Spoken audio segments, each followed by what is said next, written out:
Hey, welcome everyone. My name is Tristan Claridge, and I'm the convener of the webinar series for the International Social Capital Association. The association's mission is to advance the research and application of the social capital concept, and the association is open for anyone who would like to become a member.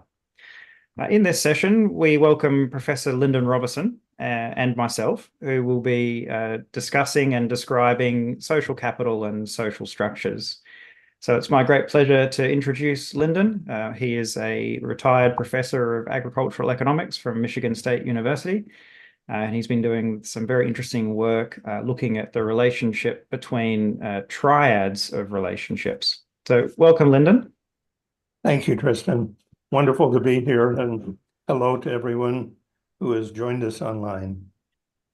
So by way of an overview of what we have planned for this session, we're going to introduce the idea first, which is Lindon's idea. So he'll introduce that idea.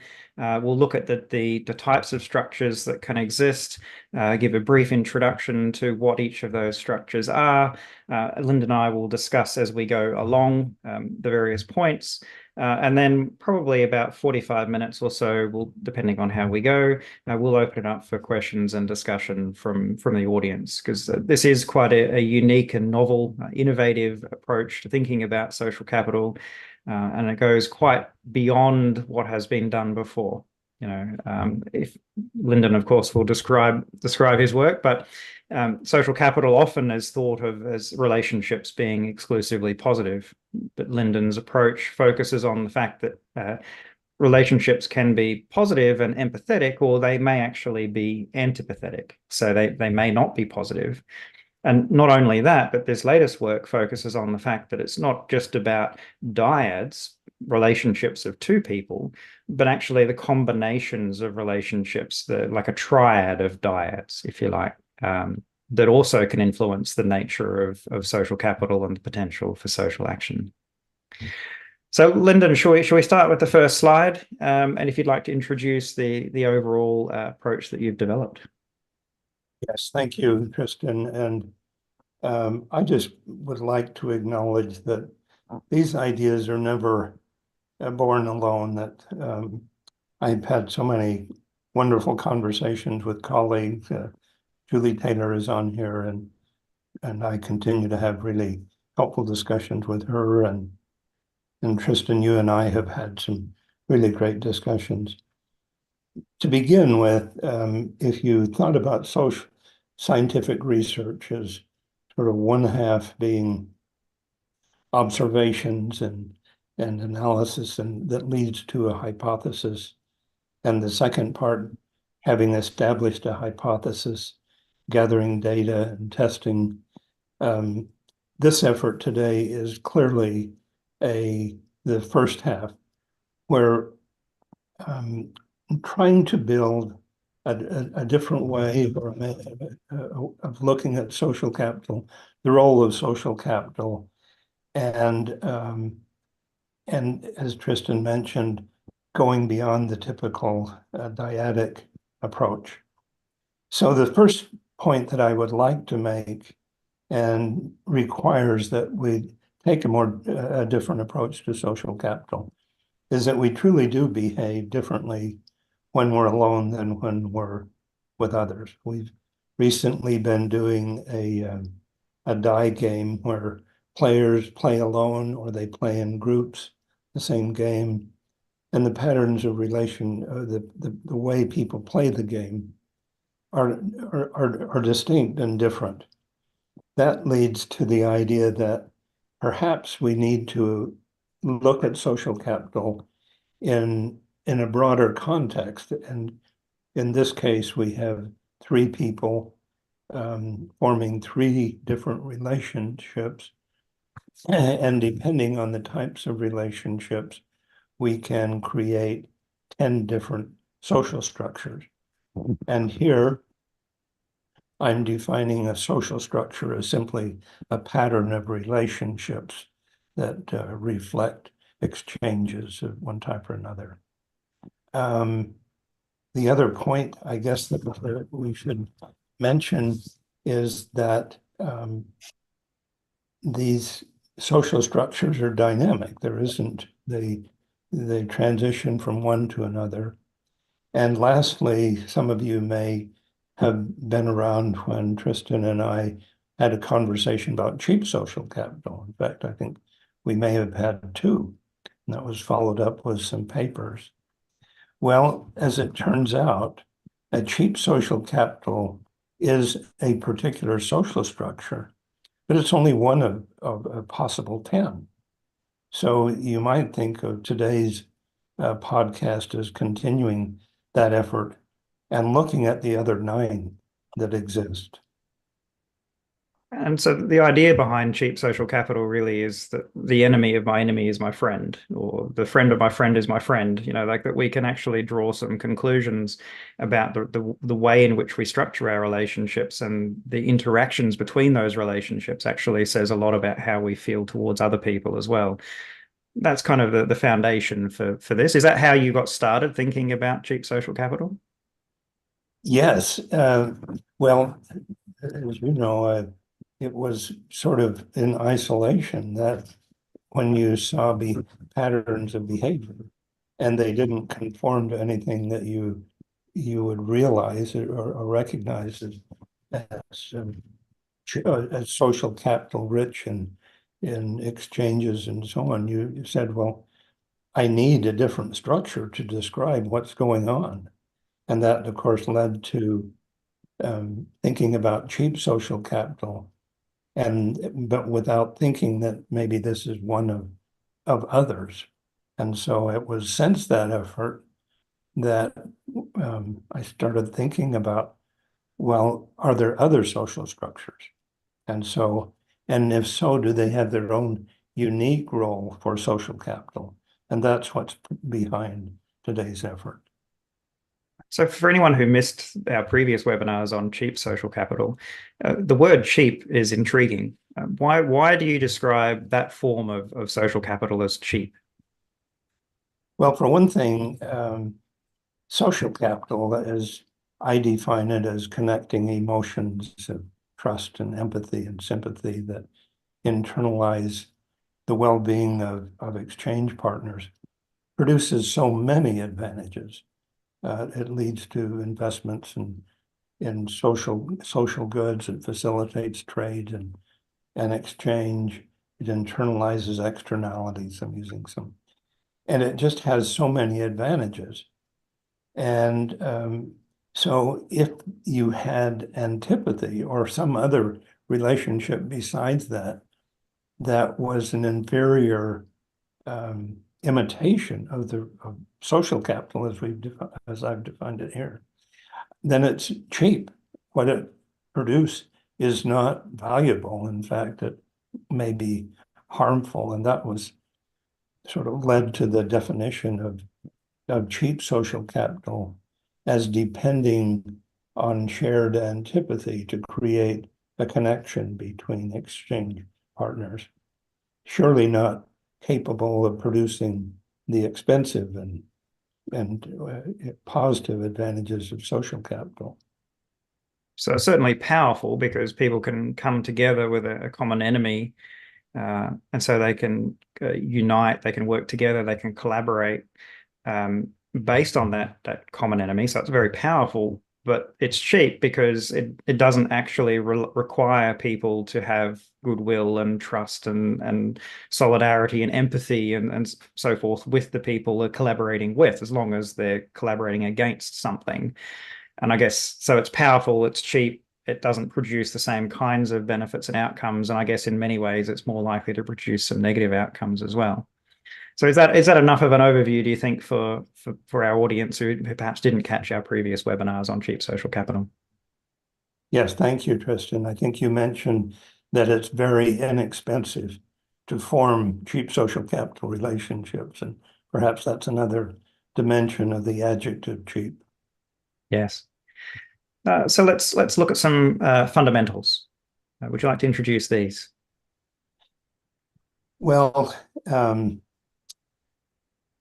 everyone that has been exposed to social capital has realized that it's very hard to get everyone to agree on what is social capital. But what I've found is that there does seem to be general agreement that whatever it is, it has to do with relationships. And if we're talking about relationships, that is how people are connected, then we have to describe, well, how are they connected? And the definition of social capital that I've used throughout my career and continue to emphasize, although generalized somewhat here, is connecting emotions that enable people to internalize each other's well-being. In other words, if we are in a social capital relationship, our well-being is interdependent. If something good happens to you, I'm pleased. If something bad, I'm also harmed and made less well off. So the idea that when we talk about social capital, we're referring to relationships and what connects people in relationships. And what happens in a relationship, why a relationship is important, is that it enables exchanges of various things, commodities that satisfy physical needs, but also relational and attachment value goods that satisfy social emotional needs. And these are conveyed with social acts. So when someone recognizes you, gives you a hug, or expresses appreciation, um, they're in effect delivering a social act that um, conveys a relational good. And the other part that's important is sometimes these relational goods can be embedded in things like songs and hometowns and music and institutions. And when they do, they're kind of act as a storehouse of relational goods, and they're valued differently than just the thing they're embedded in. So if someone hits, the famous person hits a home run baseball, suddenly that baseball is no longer just a baseball, but it's the baseball that was homered by some famous person treated much differently. So we'll be talking about institutions today, which I mean rules and norms and laws and regulations. And almost all of them that are generally accepted have some kind of attachment value. And this really is the strength of your approach to social capital, is that it doesn't just simply assume that where relationships exist, positive outcomes must occur. It focuses in on those qualities of the relationship that actually connect people, that actually change the nature of exchange. And of course, exchange is an economic kind of terminology to use, and people in sociology and other disciplines may use other terminology. They may use interactions or the way in which we engage in social acts, perhaps, or there's various terminology, but that's really the strength. And by focusing on the qualities of those relationships that you have, we can see here on this slide that social capital is about these positive emotions that connect people. But clearly, where negative emotions occur, then we need to take that into account as well. And I guess that's exactly what we're going to be talking about today, is the potential for relationships to be empathetic and to have those kinds of positive qualities. But maybe some relationships are indifferent or arm's length, or some maybe are actually negative and antipathetic. So would you like to introduce this one? Thank you, Kristen. And with regard to language and definitions and term, Kristen and I have had a wonderful exchange now for almost 2 years, and each one of us will use words that we have to go back and sort of agree on what the definition is that we both accept. So I expect that there may be others that will be having a similar experience. But when people are connected by empathy, I'm simply saying they internalize each other's well-being. So what happens to one happens to the other in the same direction. So if if a family member of mine succeeds, I feel very pleased about it. There is an indifferent relationship, which I've represented with a 0, which means simply that we agree to accept institutions, rules, laws, norms, customs, and so on, that allow us to exchange things, um, reflected often in market kind of transactions, where it's not dependent on relationship, but on an agreement as to how do we exchange and what are the terms and level of trade. And finally, antipathetic means that we internalize each other's well-being negatively. That if I'm in a hotly contested sporting event and my competing team succeeds, I'm not very happy about it. I experience that in an antipathetic way. So that can be much stronger. Or if you thought of these on a continuum, these are 3 archetypal relationships, but you could have just almost an infinite um, expression of all of these. And the other thing that I would say about these relationships is if person A really likes B and B doesn't like A, B can take advantage of A. And so we often think that relationships tend toward symmetry, that A and B feel toward each other at about the same level. So with 3 different sort of archetypal relationships and wanting to examine social capital in a much broader context, I represent 3 people as A, B, and C, and 3 different relationships, A with B, B with C, and A and C. And now what I think we would like to examine is the 10 different social structures that include these 3 different relationships, A and B, B and C, C and D. And these are the relationships or the social structures, and then we'll talk about each one in more detail.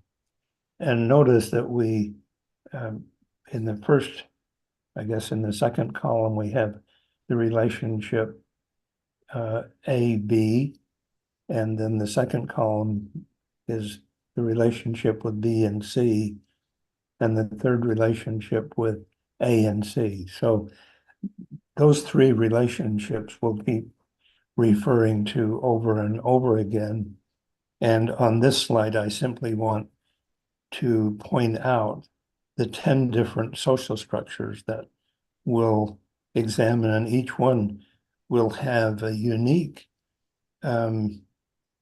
role for social capital and outcomes. And the 10 in number 1 is the empathetic, where all 3 relationships are enjoy empathy.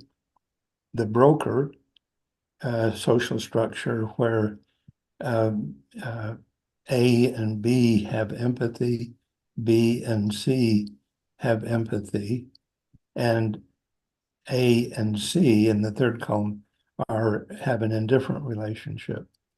Now, we'll come back to this, but notice that B has an empathetic relationship with both A and C, which allows him to play a broker role that we can talk about. The third one is the same as the broker model, except that the relationship described in the third column is antipathetic. So I think rather than going through all 10 of these, I'll just mention that there is an outsider model, an unstable social structure model, an indifferent model, the bystander model, discrimination model, the cheap social capital structure model that we introduced a little bit earlier. And finally, the Hobbesian social structure that, and I think once we give examples of each of these social structures, it will be easy for you to recognize the unique characteristics of each structure. So I think So well, yeah, so we'll have a look at each of these 10 so that we can understand a bit more about how they work. If I can just highlight a few of the things that Lyndon just described. These relationships could be between individuals, but they could also be between groups, even between nation states. It doesn't really matter on what level we're talking about. You can still have these triadic social structures occurring. The other point that he made was that this is a very useful heuristic, that any one particular relationship isn't going to fit perfectly into one of these three categories. And in reality, an arm's length or an indifferent relationship may not even really exist. We tend to have feelings towards every individual we encounter, but there may be some where there isn't really anything going on. It sort of sits in that realm of indifference, maybe a little bit positive, a little bit negative at different times for different reasons. But the point here is that by creating these categories, we can then use it to understand the kinds of structures that are outlined in this table, acknowledging, of course, that reality is far more complex than three simple boxes. Any other points before we move on, Lyndon? I would just say that, of course, we experience and observe social structures with lots of people, and within that social structure, we may find several examples of these 10, but we won't find a different social structure. You may find several broker social structures within a larger framework. But as far as we can tell, these are uniquely represent 10 different social structures. And yeah, and I think the other point too that we acknowledge is that not all relationships are symmetrical. That we're using symmetry here in this model because it becomes unwieldily complex if you don't have symmetry. And most relationships tend towards symmetry anyway. And so we just simply, when we're using this model, we need to understand that not all relationships are symmetrical. Not all of them fit perfectly into these categories, but this is a useful kind of schema for understanding them. I think they're the main points I think I'd like to make. Yeah. Mm-hmm. Correct. So let's run through each of the 10 then. We'll go through these fairly quickly if we can. Lyndon, if you'd like to describe and give an example of this one.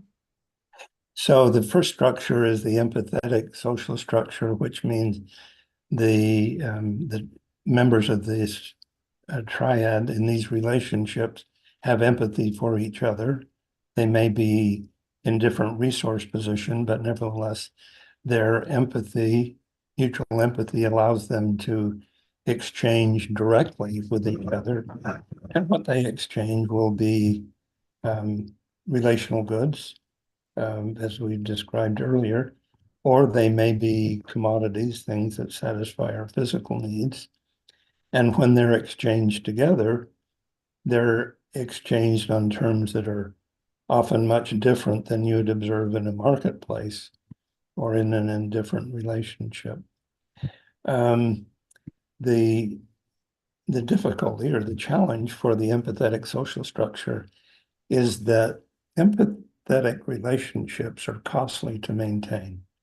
You can work a long time to build a trusting relationship, and then one event where exhibits untrustworthy behavior can suddenly downgrade the relationship to something other than empathy. And there may be something equivalent to entropy that says, unless I'm continually reinforcing these relationships, they can very easily be downgraded to something other than this empathetic triad. And that's a really interesting point, because there clearly are some forces that push towards more negative relationships, but there's also forces that push towards more positive relationships too. The need for belonging and social support encourages people to want to build relationships and invest that time in doing so. And also the positive rewards that we may receive from engaging and having relationships as well would encourage towards the development of relationships. So one of the things that we can discuss and use this structure for is to look at how those forces may push these structures towards a different state, transition from the current state to a different state as a result of those kinds of dynamics that exist both within the triad and as well as the kinds of forces that you just described, as well as what I've just described as well. Yes, thank you. In fact, I think one of the if you look at something else that will create these empathetic ties is a outside calamity or threat that really unites the social structure in a common effort. So there was very positive social connection after 9/11 when, at least in the United States, we shared a common threat. Should we move on to the next one? Yes, the only before we leave, yes, here is the broker social capital. So if you have a broker that has empathy, let's say a broker B has empathetic relationships with person A and person C, but person A and C only have arm's length relationship. The possibility for social capital or someone, the broker, can use its social capital to try and connect or broker exchanges between persons A and C. And this is one of from a movie that some of you may recognize, a much earlier version of Lindsay Lohan, who two twins who didn't know themselves found themselves together at I guess, a summer camp and realized that they shared parents. And then the rest of the movie describes their effort to broker their connection. But you see other broker relationships, such as a real estate agent who may have a good relationship with the buyer and seller, uses their position, sometimes social capital, to facilitate an exchange between A and B. You also find people who use their connections to connect people in social relationships. For example, I have a friend who knew my wife before she was my wife and me, and introduced us, and that began a long story. So we see the broker social capital or the social structure model in lots and lots of different settings. And this is essentially the social introduction, the friend of my friend kind of idea. Because if we look at it within the table, the relationship between A and C is purely arm's length. But for A, their friend B also has an empathetic relationship. So it becomes the friend of my friend, and therefore that's how, I guess, how we could understand this structure as well. Yes, and we all benefit from, particularly in exchanges that require chains of activities. We all depend on some kind of broker to connect links and a chain of exchanges. So in terms of transitions, then this structure is relatively unstable because it's likely to transition towards empathetic empathy structure through that process of broker, isn't it? Yes, indeed.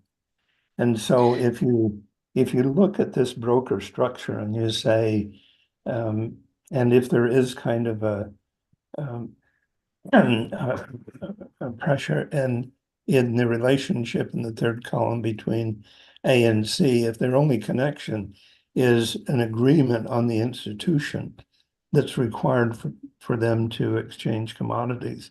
That's fragile, and it can easily, for example, if there is an exchange, a business exchange that doesn't go well or isn't mutually beneficial, it can become antipathetic. On the other hand, if it's repeatedly successful, the broker social structure could sort of upgrade to the empathetic structure. So people that enjoy successful exchanges may, after a while, develop empathy, or may go the other way, and it becomes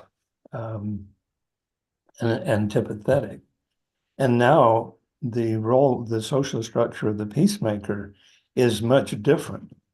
In the case of the A and C who are empathetic, often what they're engaged in is destructive and defensive acts that are mutually disadvantageous.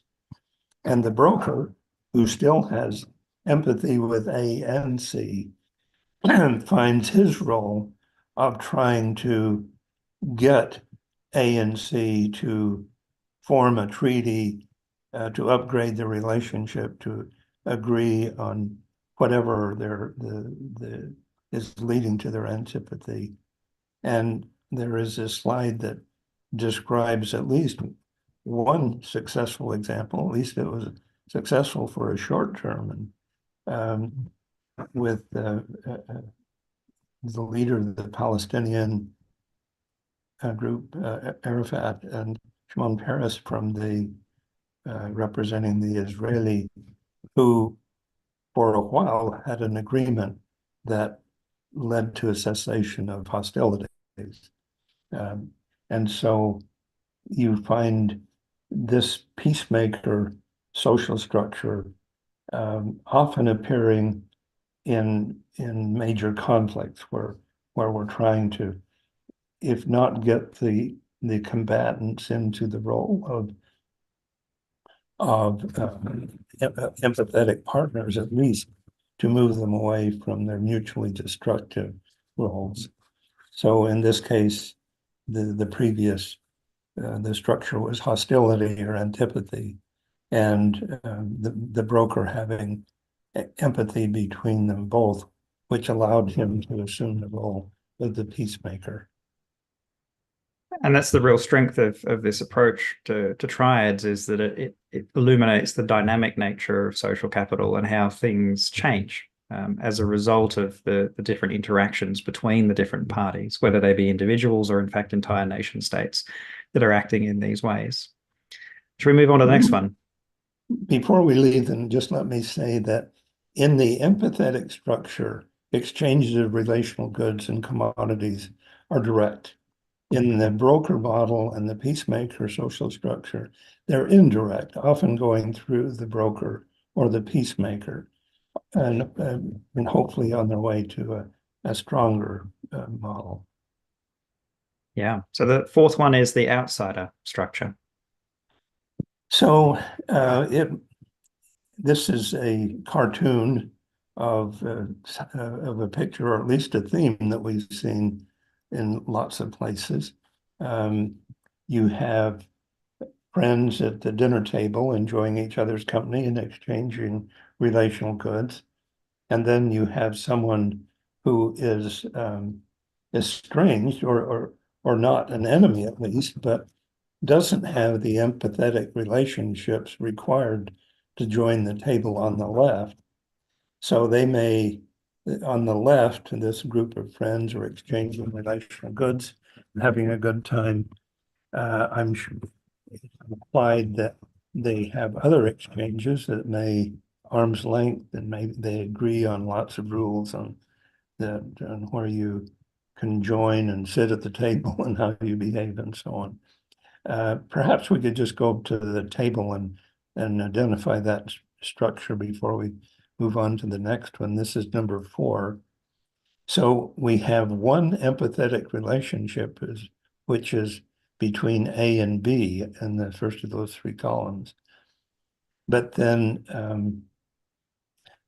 B and C and A and C, those two zeros, are describing C's sort of arm's length to A and B. So it's the person last chosen at the party or not invited, or and then of course we have international treaties between two countries that don't include another. Again, it's not hard to find examples of the outsider social structure. And it seems this kind of structure could easily become the bystander, or not, no, not the bystander approach, but it could easily um, devolve where the outsider becomes an other and actually becomes antipathetic towards them. Exactly. Yeah. So, okay, if I'm the outsider and I see myself That's excluded from, discrimination, isn't it?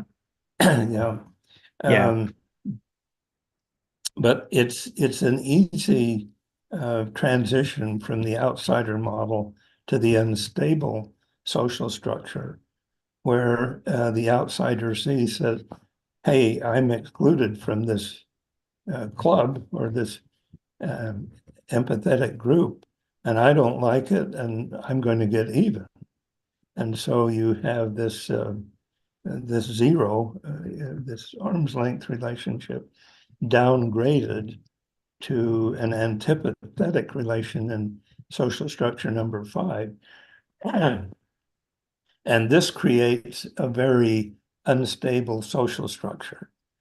And what makes this really unstable is that B has a relationship with A and C, and C asks B, how can you trade with my enemy? And I think if we go to the picture of the unstable relationship, we can see a really good example of that one. So here is the leader of Hungary who has trading relationships with Putin. And on the other hand, he would like to maintain his status with the European Union that are basically having antipathetic relationships with Russia. And so, can the leader of Hungary maintain an arm's length relationship with Putin and a empathetic relationship with the European Union when the European Union and Putin basically have an antipathetic connection? So it's unstable. It's not likely to be maintained. And there will be pressure on B. For example, the European Union is pressuring Hungary to sort of downgrade their relationship with Russia, or B maybe wanting to maintain its relationship could downgrade its relationship with A. So you just become an arm's length relationship with both of them, which Yeah. is So the unstable is likely to go either to the outsider model if there's some resolution of that antipathy, or probably more likely towards the discrimination social structure.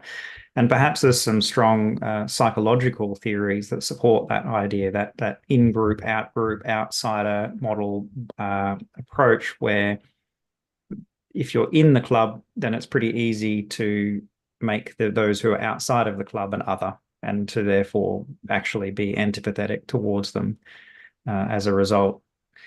So should we move on to the next structure? yes. The number 6 is often referred to as an arm's length social structure. Coming from an economic background, what it describes as strangers trading things motivated by selfish interests. So you both, A, B, and C, all agree on the institutions that organize the exchanges, but the exchanges don't include relational goods. And so if you're studying economics, this will be one of the early models. It's the 0, 0, 0 that doesn't account for relationships. No, that's maybe too general, but the point of it is that it comes close to describing exchanges that may occur on the internet when we pull up to a gas station and our only exchange is with a shrouded piece of metal. Those represent something, an exchange that doesn't involve emotion, and unless, but it could. For example, there may be an incident involving a gas company or an oil company, and that involves polluting the environment or an accident that creates attachment value. But for the most part, number 6 in different social structure is the 0, 0, 0. And it seems this is most likely to occur where you have one-off interactions with people or organizations. And as you pointed out at the beginning, the repeat interactions and exchanges between individuals or organizations tends to push towards either empathy or antipathy. Like you either come to like this person and get to know them, and so in general, well, this structure seems to be quite unstable as well, because if as soon as you introduce any repeat exchanges, then the potential for one or more of these arm's length or indifferent relationships to shift either towards empathy or antipathy seems quite high. So although this is the model that neoclassical economics is based on, it seems that it doesn't particularly exist in the real world. And where it does exist, it has a great potential to be able to change to one of the other structures anyway. You make a good point, Tristan. And I think now would be a good time to emphasize again that social structures are dynamic, and some are more stable than others, but all of them are subject to change. And they can change either by losing connection or unfavorable events gaining some social connection. And the understanding of the reasons why these types of structures and the types of relationships change, the reasons exist across the full breadth of the social sciences. And I think that's this fascinating thing about this work and about social capital in general, is that we can draw on psychology and sociology and perhaps economics, and so many different disciplines can contribute to our understanding of the reasons why these structures exist, why they shift, why they transition. That's the strength, really, isn't it? Yes, it is. And in fact, I think that's the strength of the social capital paradigm, is that it can connect to so many disciplines. But I think, shall we move to the next one? Yes. So many of you, some may remember an event that became kind of featured in a lot of psychology text.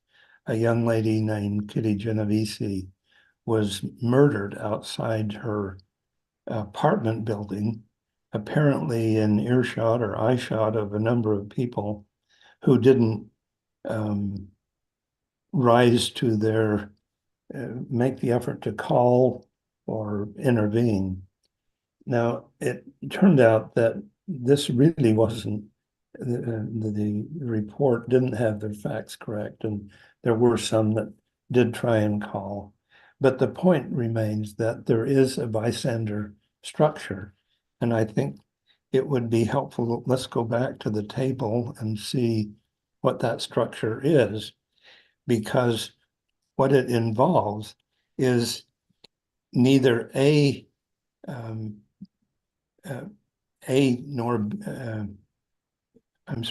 doesn't have any skin in the game between the antipathetic relationship between A and C, and so just sits on the sideline. There's no economic incentive for action, and so don't get involved. It's not my fight. This is the typical bystander model, and we study that, I think, in psychology. Yeah. But So this is a tangible example of where, different disciplines in the social sciences can contribute understanding to this. yes, yes. So So, we talked a little bit about the discrimination social structure. So we probably don't need to touch on this in too much detail, but we definitely want to include the photo that you put up here. you may recall this is particularly those in history of civil rights in the United States that a young girl named uh, after the Supreme Court decision that banned racial discrimination in public schools, there was this young lady who passed the exam, was by rights entitled to attend a public school, Ruby, and but the neighbors, the parents were strongly resisting integration, and so it required federal marshals to accompany this young girl to school because of discrimination. And so we see discrimination in many different forms, but this was one that hopefully has been removed. Yeah. Anything else about that one, or should we move on to number 9? Let's move on to number 9. We talked a lot about the cheap social capital structure, and one of the things that we said about the cheap social capital structure is it's inexpensive to create. And rather than building empathetic relationships based on exchanges of relational goods, if we can find a group that we share antipathy for, it's a very inexpensive and fast way to create a social structure and support. So in this case, the object of the antipathy were Mexican immigrants, and that has been a theme which is now very important in the political outcomes in the United States.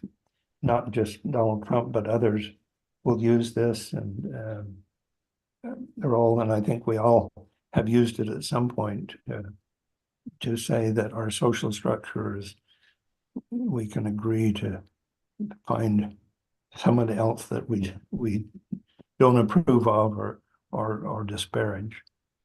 And it's of course the one next to the least positive connections, in that it's cheap to create, but it's cheap what it can produce. So once we get to social structures dominated by cheap social capital, it's time to really examine where we're making our emphasis, and it's interesting in Congress that there is a group now organized that across the aisle to say, can we just agree on something we need to do? And so hopefully that will move us in the other direction. And the And last, But go before ahead. we move on to that one, the cheap social capital structure, we see it in politics, of course. And if you watch the webinars that Lyndon and I gave previously about cheap social capital, you'll see that there are examples of this that exist throughout society, not just in politics, but in all sort of areas. And it's not just one political party that's doing it. Both political parties, all political parties, tend to use this trick to some extent to garnish support or to achieve certain things, and not just in the United States, but in a variety of other countries as well. So this really is a very powerful structure that can achieve a lot, but as Lyndon described, it's also not very positive. Yeah. So the last social structure is all three groups have antipathy towards each other. And what that means is they not only don't exchange relational goods, but they don't agree on the institutions that enable the exchange of things and commodities. You don't have agreement on what the laws are, how to enforce them, what property rights are. You don't own the systems that depend on institutions to function don't function, and therefore I call this social structure the Hobbesian, because um, it really is it's really dysfunctional, as Hobbes said, brutish, bloody, and short, and so on. And the problem is, how do you get out of that? So we can think of failed nations, and there's a list of failed nations that continually are fighting. There's divisive groups in each one of them, and um, and the question is, how do you get out of them? That almost always requires some outside intervention to at least prevent destructive and defensive acts. So those are the 10 social structures. They have advantages and disadvantages. Um, what I'd like to emphasize is that these are hypothesized. We can find examples of them. There are hypotheses that need to be tested and measured. And so there's lots to be done if this is a helpful framework for seeing how social capital can be used in a setting where other kinds of relationships exist. And I think what we hope is that that's our contribution, that we can recognize social capital and its importance even better when we see it in context of other relationships. So we'll open it up for questions and discussion from the audience in just a moment. I think that one of the great potentials of this kind of approach is that any scholar from any discipline could use this schema to develop or improve an understanding about the nature of the structure and the ways in which it's dynamic and perhaps transitions, both the individual relationships transition and therefore the structures transition. So, for example, if you're a scholar that's particularly interested in the nature of communication, then you could use this schema to analyze the nature of, say, consensus that exists between the parties and the communication processes that either produce consensus or a lack of consensus. Because as that final structure highlighted, if you don't even agree on the rules of the game, then there's really a lack of consensus even about the rules. But if you look at some of these other structures, there's typically with the antipathetic relationships, there's a lack of consensus, not just about rules, but just about what's good, what's appropriate, what you should do, what one ought to do. And so that lack of consensus then really is part of what it means to have an antipathetic relationship. So I'm talking about this as an example of how you could take one particular interest from one particular discipline and you could use this schema to explore and to develop a richer understanding of the processes that may be involved. So yeah, interested in other people's questions and thoughts? Feel free to either raise your hand or pop a question in the chat if you have anything.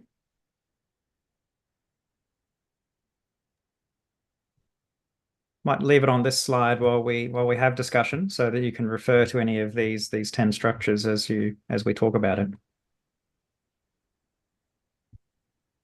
Hi there. Can you hear me? Yes, we can hear you, Stephanie. Hi. I just want to say this is super, super, super interesting. And I really appreciate what you've put out here. And I really am looking forward to hearing more about it. But I also did some work on triads in Indian country when I was looking at job acquisition among tribal members in 2 tribes in Montana. And I looked at triads. I looked at specifically because I was looking at structure, Bert's theory of structural holes and transitivity and that kind of thing. But I was looking at it in terms of bonding and bridging. And so I think this really provides a really great framework really to think about bonding and bridging ties differently.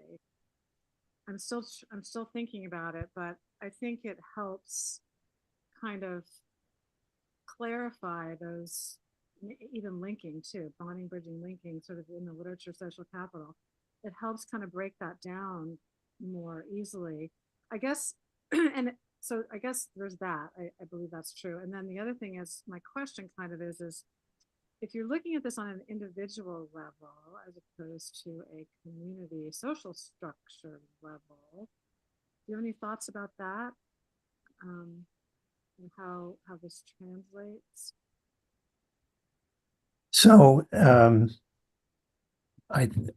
yes, the answer is that I think the strength of the social capital paradigm is that it really does connect to so many social science disciplines.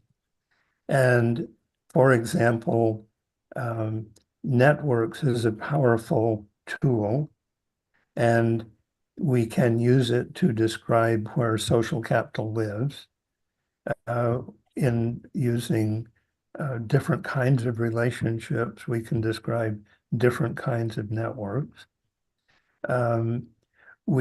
We can talk about institutions or rules or norms that order and shape behavior and connect. Well, how are they formed? How do we get sustainable institutions? In my own discipline of economics, which focuses on the 0-0-0 model, where you'd have no relationship, it's a very easy transition to say, well, if I include commodities and relational goods, I get all kinds of exchanges of commodities. So if I'm selling a used car to a family member, or we've done a number of studies where relationships alter the terms and level of trade. In risk, we now are collecting evidence that says how people assume risk and how they make risky choices is a function of their connection, what kind of social structure they're in, who else is involved, and how we value things have to do with structures and discussions of tokens and sacred symbols that come from anthropology. Surely the connection between people is connected to sociology. I just think once we sort of can agree on what our paradigm is and how to connect with each other from different social science disciplines, we can make lots and lots of progress. Because in my own case, when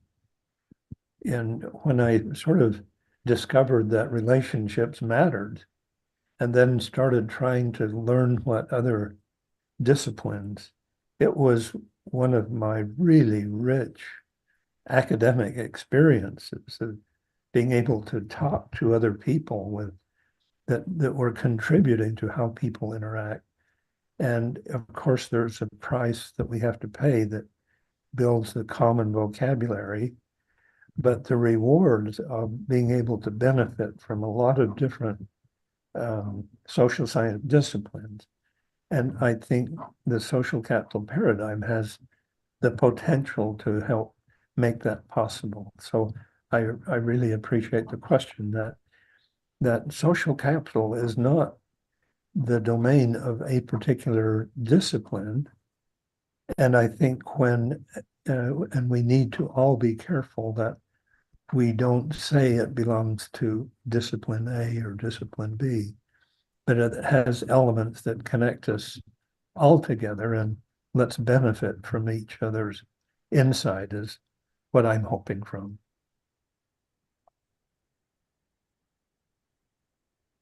Thanks Yeah, for I your think, question. yeah, thanks, Stephanie. I think it's an interesting question about how this relates to the distinction between bonding, bridging, and linking forms of social capital, because quite often, and as we highlighted in the beginning, the tendency is to treat the existence of a relationship as having positive outcomes, and to not consider the possibility that a relationship involves negative outcomes. And then there's also the question of what is a relationship, and when do two people have a relationship? You know, what qualifies as being part of one's network or a relationship existing? And these are I think, fairly difficult questions to answer. And the edge of a network and what is and isn't a relationship really blurs. And we could perhaps, and I'd be interested in Lyndon's thoughts on this, as well as Dr. Ramat Shazi is in the audience as well, who looks at network configurations. And the idea that we have, we have we have people within a social structure, say within an organization. Some of those people are connected and some of those aren't connected. But those people who aren't connected, they don't have an existing relationship. Are we actually saying within this model that they have an arm's length relationship? Because if they come upon each other and there is a need to interact or exchange on any basis, are we assuming that it's arm's length until it isn't? Is that what we're kind of saying? And then when we're looking at the configuration of a network, can we then start to understand social structures by the existence of relationships, which, according to what we're talking about here, could be anywhere from empathetic to antipathetic? And if those who we don't have an existing relationship with, we're assuming is indifference. What's your thoughts on that, Lyndon? Well, oftentimes when we think of relationships, we think of face-to-face encounters and exchanges. I meet you, we have dinner together, we take a class together, and so we have a possibility of exchanging relational goods or commodities on a face-to-face basis. But when we move to large groups where the possibility of interpersonal exchanges is limited, if we're going to develop a relationship, it has to be through some kind of attachment value to both rules, but also to things. So I'm reminded of, we're in the midst of national basketball fever right now, and people are connected around the country to a particular team with a mascot, a shirt, a place, and I was reminded as I was going down the airport a few days ago, someone was wearing a green T-shirt, and he said, we exchanged greeting, go green, go white. We'd never met in entire lives and probably will not do so again.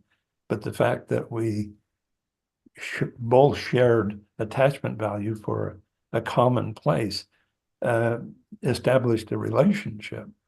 So when we talk about relationships that are, and now this social media has completely changed how we think about a relationship, how many friends you have, and how many likes you have, and how to interpret these in the framework of a relationship or a social structure is complicating.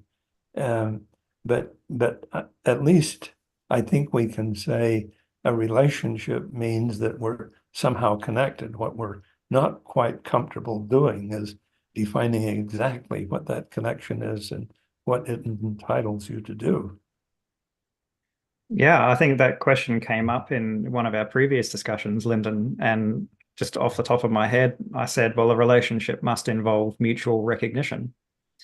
But exactly what that really means and what qualifies as a relationship and what doesn't becomes much more difficult, because when we say walk down the street, we're recognizing things in everybody that we see, and we're attributing meaning and therefore it's in everything that we see. We see a woman, we see a man, we see race, we see age, we see maybe socioeconomic characteristics, maybe team affiliations or political affiliations, and so on and so on and so forth. So everyone we see, we're recognizing something. And those recognitions and the meanings that we attribute to them then shape the nature of our interaction and exchange with that person. And so there is kind of no such thing as a stranger in that regard, which then presents a challenge because we need to draw a line somewhere if we're talking about the existence or lack of existence of relationships. Yes, I would be interested in soliciting feedback from those that have been with us so far. And that is, I hear people that live in different parts of the country or work at different places and have them describe well, this one was really positive and this was not positive, um, and I'm just wondering what what is okay, so if we recognize the different social structures and we can even identify our experiences as we belong to different ones, therefore what? Therefore, what does that mean? Okay, so I went to one place and I was an outsider, and another place I was a broker, or um, in another place I was part of the empathetic whole. Therefore, what? What do we do with the fact that we now can identify 10 different social structures and even describe our experiences and um, and their outcomes? Therefore, what? Could I ask for one little thing before we get to that? Uh, Sure. Put up again the slide, the concluding slide that had the section about opportunities for further research, because I didn't get, thank you, I didn't get that third one. It went away. I'm just not fast enough. No, that's fine. And also following on, Jack commented in the chat about stereotype, and we have a lot of words to describe these recognitions we see in other people. They can be stereotypes, but where they're negative, we could call them prejudices. But these recognitions are a natural part of what it means to be human, because we see people, we find meaning, we try to interpret, and then we then base our actions based on those things that we interpret. So some of them are negative and perhaps destructive, and we have a name for them, prejudices, and then others are not necessarily positive, such as stereotypes, but they are commonplace. It's what we do every day whenever we go about our lives. I will say one thing that I have found as a product of these different social structures, and that is they are described in all kinds of entertainment venues. I don't know, there is a movie about Mean Girls that is one of the great examples of cheap social capital. And there are just wonderful movies about the Shakespeare is a great one for identifying a social structure and using that as the theme. So I do find if you're watching a movie or something to identify what social structure is being represented, I have found that an application, but I'm hopeful for something more substantive. So we're interested in your thoughts, even just comments about whether you find this useful, what you think its applications could be, obviously any other questions or clarifications, or how it may relate to your own work. We're interested in what you think about it.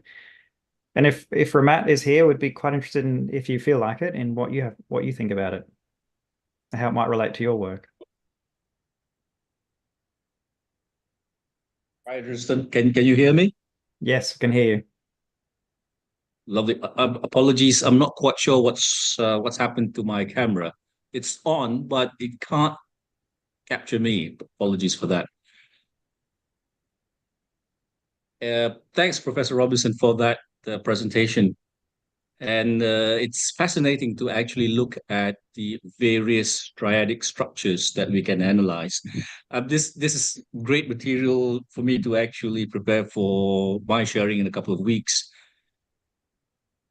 So good to actually jump off on this. And the point that you mentioned, using movies as perhaps as an exercise for training in social capital. I think that's something that we have been using for past couple of years.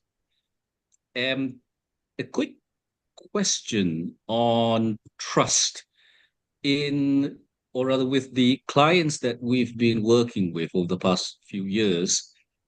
One of the things that they want to understand is how can they measure the levels of trust between themselves. So structures is definitely one way of doing this. And but in lieu of having those social network maps, would you have any tips as to how organizations or individuals in organizations can figure out whether they have good levels of trust between themselves? I mean, for example, map or rather structure one that you presented. I mean, if you look into research, we know it's defined as tertius jungens, the third person who actually connects between the three people. Um, but the challenge in a lot of organizations is to hit that sweet spot of trust. Not too little, not too much. If you have too little trust, things don't happen. If you have too much trust, then you have opportunistic behaviors and whatever you. Um, do you have a tip for those who want to understand how they can actually manage the levels of trust? In other words, shifting between structure one to other structures to make sure that at the end of the day, hey, there's check and balance. Something Thank to you for share? that. That's a great question. And when I started studying social capital a long time ago, I started with the definition that social capital is empathy or sympathy and so on. And I've expanded the way I view social capital to include emotions that connect us, that make us interdependent. And one of those words that I've included is trust. And if you have a source of social capital in an object, I may trust an object if I believe I can predict its behavior. And I could predict behavior of another person if I knew their cultural background, if we had a relationship of empathy or caring or antipathy or something it would depend on. So trust my ability or my willingness to trust, and then that extends to my willingness to be vulnerable, to put myself in a position that you could take advantage of me if you wanted to. I would give you the opportunity.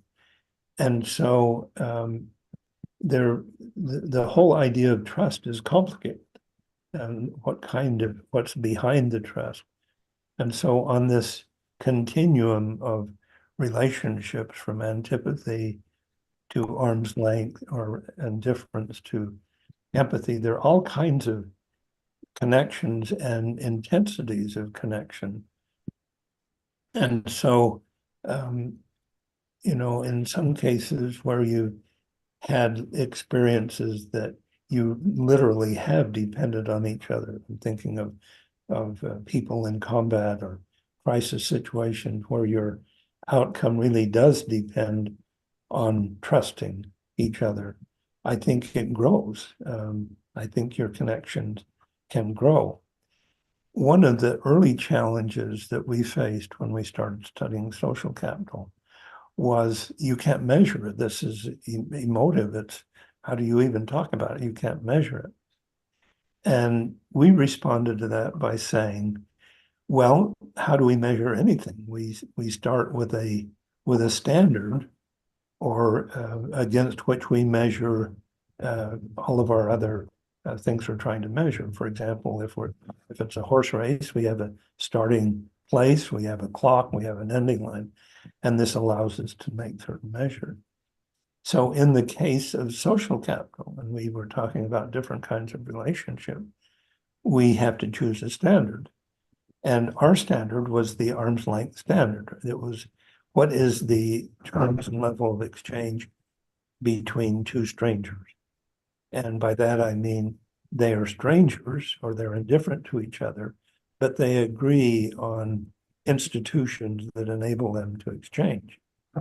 So in the case of land, if we could establish an arm's length exchange price, and then we compared that to exchange prices between family members or friends or business partners or so on, then we could say we have a measure of the importance of this relationship reflected in the terms and level of trade. So I would hope that we could say, well, what is a standard that we could establish to measure the level of trust? And once we had that, we may not be able to directly measure something that's intangible, but we can measure how we can measure its effect on something that we can observe, much like electricity. We may not be able to measure it, but we say, well, it does all of these things. So that may be the place that we're at in social capital, that we can say these intangible concepts may be themselves hard to measure, but it's not hard to measure what it happens when they are present or when they're not present. And if we can establish what that standard is, then we can also say, yes, it's important because it reflects this outcome, it changes this outcome. I don't know if that was helpful, but that's No, I how. think it was, yeah, it was good. I think perhaps partly answers Stephanie's question she posted in the chat about how these social structures could be measured. I think using the same kinds of principles would probably be the starting point for that. So let me just reflect on that. If we look in this table and we look at social structure number one, and we say, well, these are all of the relationships are empathetic. And we said, well, that's positive. So let's assign each a positive relationship a 1. And so the total of sort of social capital involved in this structure, let's sum it to equal 3. And we said 0 was 0 and -1 was negative, or negative was -1. Then we could assign a social capital score to each one of these social structure. For example, the Hobbesian social structure would have a score of -3. The empathetic structure would have a +3 and +2, +1, and so on. And so if we were able to assign some kind of score to these structures and then say, well, what would be the outcomes? What could we measure? Maybe you could measure income distribution or crime or investments in public goods, public programs to protect resources. And if there were a way to identify the social structures and possible outcomes, then maybe we could start making progress and say social structures that reflect patterns of relationships matter. They matter everywhere. They matter wherever the relationships are involved. Then perhaps we could start making some progress and having some influence, because we've now identified a concept and recognized that it has an important influence on how we experience our surroundings and our communities, so on. That makes a lot of sense. I guess I'm struggling with sort of, like, I understand what you're saying about, assigning points, if you will, just to a community or a location or a structure, but how do we decide what that's made up of, I guess? Like, what are the boundaries of that, and how the assumption is that a single person could be part of a broker social structure, part of a indifferent social structure. And so how do you actually quantify or sort of, I'm not sure if I'm not really able to articulate my question very well, but I'm just thinking about like a community. Like, how do you decide whether it's unstable social structure overall? Because the only way that I can see that you would be able to do that is by understanding the individual triads within that community, right? And so do you understand what I'm asking? I'm just not asking it right. I don't really, don't understand. I'm struggling with how to apply it to, I guess, a community, if you will? So that's a great question. And for a number of years, we really focused on how do you gather, what is an index of sort of social capital in a macro sense. If you looked at a state or a country or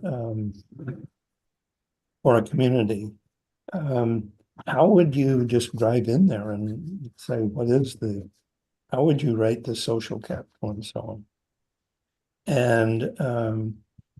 And that's a discussion for perhaps another time. But eventually what we concluded and tested and eventually published a couple of papers on the connection between social capital and income distribution, and then connected it to a lot of social outcome variables. So that's something that we can make progress on. I think we were encouraged by our ability to sort of correlate sort of social outcomes and income distributions and so on, that there is a strong correlation. But that may be a long discussion to get into all of the details. But I love the question, and I think it's where we should go. I mean, identifying the 10 social structures may be the first step, trying to make use of them and trying to help use them to guide policy and our approaches. I think that's down the road and something that requires us all to commit to.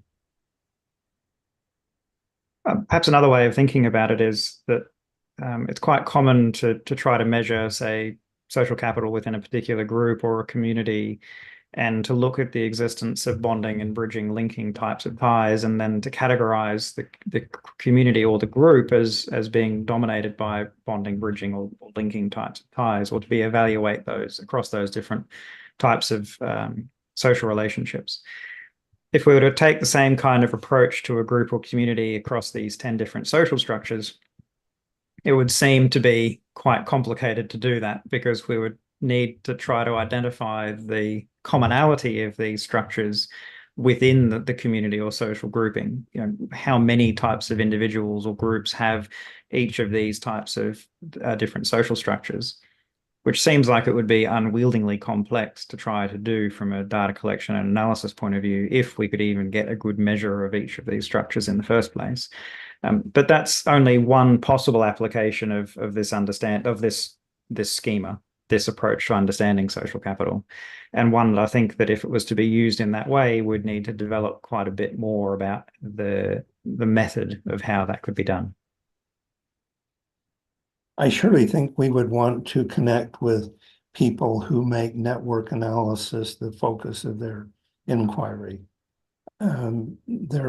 There are folks out there who really have worked on how people are connected and how their connections are useful in different settings. And this may be a really good example of how we need to bring in people with different backgrounds in research and their disciplinary differences, and say, can we use what you've been studying to help us move forward this concept of social structure? Because network analysis is clearly a well-established subdiscipline. Yeah, and I think this is where, Ramat's work looking at configuration within organizations, for example, like if we were to look within an organization, the frequency of some of these different types of social structures may be very revealing to what's going on within a team or an organization. If it's very common for there to be bystander type social structures occurring within an organization, or very common for the empathetic type structures to occur within an organization, then that says a huge amount about what kind of social capital outcomes can occur within that organization. So I think that would be a very interesting approach to analysis of organizations. Kristen, I've just been reading the notes here. Is there some way that people who had an interest in social structures and had done some related work, if we could somehow be connected down the road and share what we learned, is this something that could be initiated here, but could be continued in a lot of different settings? Maybe your organization could establish some kind of connection that people wanted to pursue the study of social structures. At least it's an idea. Yeah, I think so. So the association has a community platform. I've just posted a link in the chat for those who aren't already a member of that, haven't joined the community platform. That could be a good space to be able to do this. It's free for anyone who wants to join. You don't have to be a member of the association. And potentially, if there's some people interested in continuing this discussion, then that could be a place where we could gather and share thoughts. Question or Susan? Oh, kia ora, thank you. It's really interesting. I think it's probably the perfect segue. So I'm actually doing my research in the area of social work, and it's qualitative and exploratory, which is quite different to the way you've been talking about this. So my topic is in foster care, and I'm interested in birth parents and foster carers, social capital, building social capital for the child in care that they mutually have a relationship with, that social capital would be a rationale for why they would work together. And I guess one of my questions comes up because I can see lots of these structures working, but there's something about disparity of power that I can't see within your 10 examples. And I just wondered, Lindon, if that's something, is that a layer on top of this, or what you'd thought about when with the power differential like there is between birth parents and foster carers? Thank you. Great question. In fact, I think a lot of the social structure literature really is organized around asymmetric levels of power. And so connecting social structures to relationships of empathy, indifference, and antipathy is sort of a different way, but it doesn't in any way diminish the importance of social structure analysis of power. But what I do think matters when these two approaches are connected, there's a metaphor of power of the carrot, stick, and the hug. That do I have coercive power? Do I have academic power? Do I have, what are my resources that gives me some facility in controlling or organizing behavior of others? And I think one of the things that is really important when we study power in the context of these 10 social structures is the ability to produce relational goods that substitute for other kinds of power. So I can use my relational goods produced by social capital to substitute for my neighbor taking my dog for a walk. There's so many areas that we exchange things, not because we have commodity differences, but we're simply exchanging some kind of social good. And with the power that's going to be exercised in antipathetic relationship, it's not going to be a power based on relational goods. It's going to be a different kind of power. So it would be very easy. And of course, the indifferent structure, your power is a result of your resource advantages.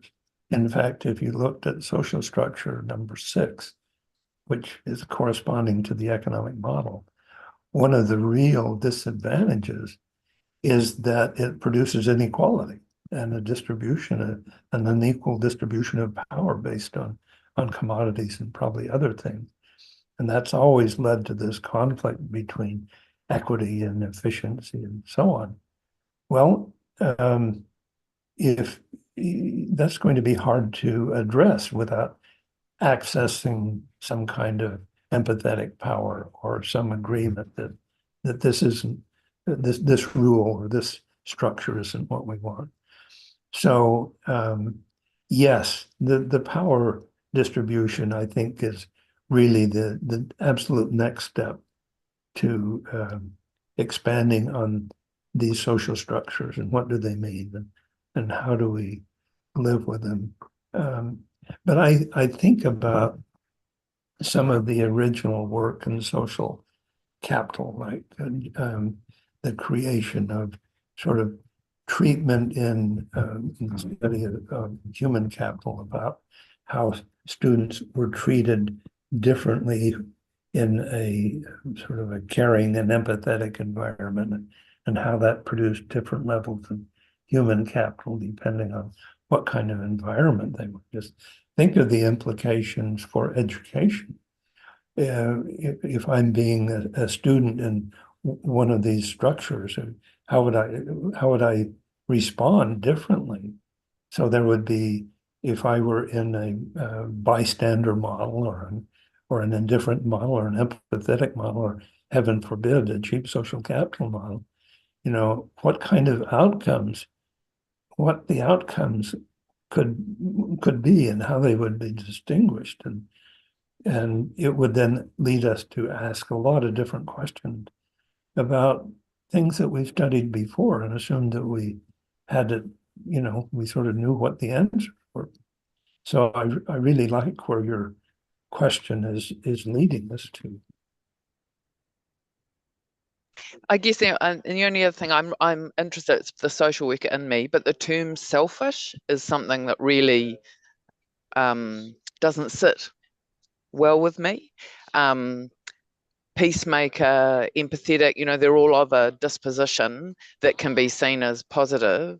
And I think I get what you're saying, but I think selfish is a loaded term, and it would be interesting to find a term that that could sit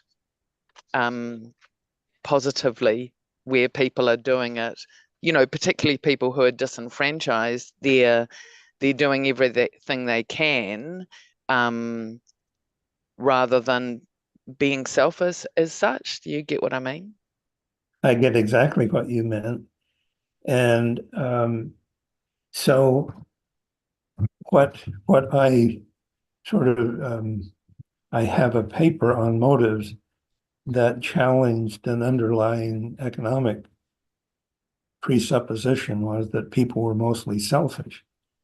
And what that means is that I have no empathy, no emotional connection to anyone else, and that the only experiences I have are concentrated in me alone. Because anytime you develop empathy or a sense of connection, how you make decisions responds to well-being of others as well as your own. And so I much prefer the term self-interest to selfish, because it surely is my self-interest to give presents to my grandchildren, or to, provide some kind of resources to other people, because I care about them. Their well-being matters to them. And or it may be survival, survival means you don't have the capacity to look at greater good because you're just trying to sure get through. So yeah, I think this is great. This is really helpful. Thank you. Thank you. And if I add a bit more of a dimension to this, it's, I guess, posing some challenges for the way that we think about social capital. I described earlier about how interactions are based on some level of consensus about the rules of the game, about how we should do things, what one ought to do, all of that, it requires consensus for interaction and exchange to occur.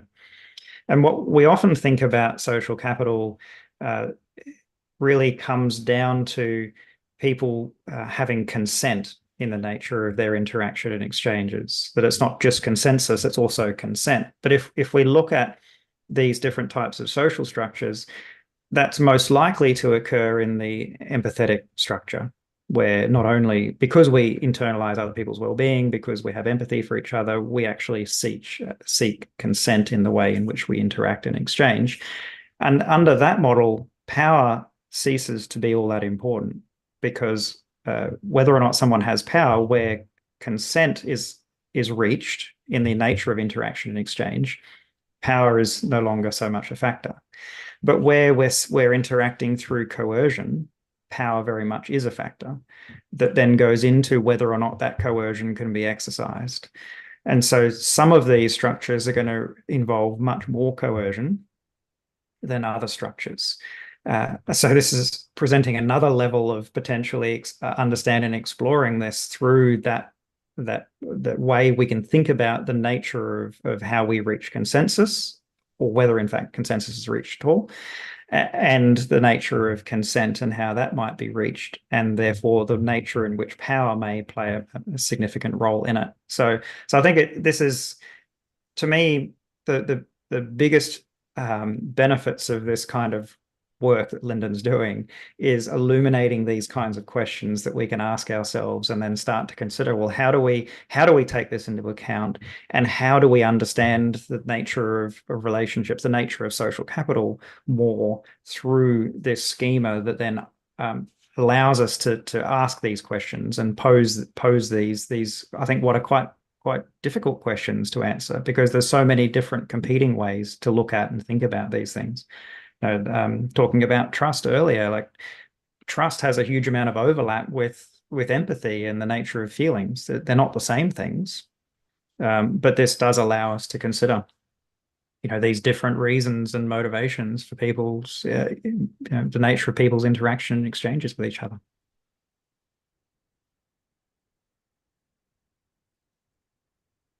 Thank you for great questions. Yeah, absolutely. Thank you. So there was a question from Mike. I think we may have touched on this a little bit. Just going back up a little bit, because he was asking about whether it could be used as a means of planning or analysis, say in corporate management, or in community or civic members and leaders in social groups. I think Mike's actually had to drop off, so I'm not sure if we can have any further follow-up on that. And we are a little bit over time, so unless anybody has any final thoughts, I think we should bring this to a close. Thank you all. It's been delightful to be with you.